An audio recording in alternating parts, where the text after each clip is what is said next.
So city waste cleaning ഇത് abroad താമസിക്കുന്നവർക്കൊരു സ്ഥിരം കാഴ്ചയാണ്. ഞാൻ ചുമ്മാ ഒരു ചായ കുടിക്കാൻ ഇറങ്ങിയപ്പോൾ കണ്ടപ്പോൾ ഒരു വീഡിയോ എടുത്തതേ ഉള്ളൂ. ഇത് ഞാൻ ഷൂട്ട് ചെയ്യുന്നത് മസ്കറ്റിൽ നിന്നാണ്. എനിവേയ്സ്, നമ്മുടെ നാട്ടിലിപ്പോൾ പുതിയ പാർട്ടിയൊക്കെ ഭരണമായിട്ടെടുത്തു. സോ ഇത് ചുമ്മാ ഒരു ഓർമ്മപ്പെടുത്തലാണ്.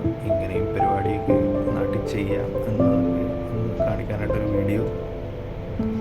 വേസ്റ്റിലിങ്ങനെ കൈയിട്ട് വരിയും മൂക്ക് പൊത്താതെയും അങ്ങനെ ഒരാളുടെ സഹായം പോലും ഇല്ലാതെ എങ്ങനെ വളരെ ഓർഗനൈസ്ഡായിട്ട് ഡെയിലി വേസ്റ്റ് മാനേജ്മെൻറ്റ് ചെയ്യാമെന്നുള്ളതിൻ്റെ ഒരു ലൈവ് വീഡിയോ. ഓക്കെ, ഒരിക്കൽ ഇത് നമ്മുടെ നാട്ടിലും വരുമെന്ന് പ്രതീക്ഷിക്കുന്നു. വരുമെന്നല്ല, വരും, സാധ്യമാകും. അപ്പോൾ ഓക്കെ, ഫോർ ദ ബെസ്റ്റ്. എല്ലാം അടിപൊളിയായിട്ട് നടക്കട്ടെ. എത്രയും പെട്ടെന്ന് നമ്മുടെ നാട്ടിലും ഈ പരിപാടിയൊക്കെ എത്തട്ടെ. ബൈ.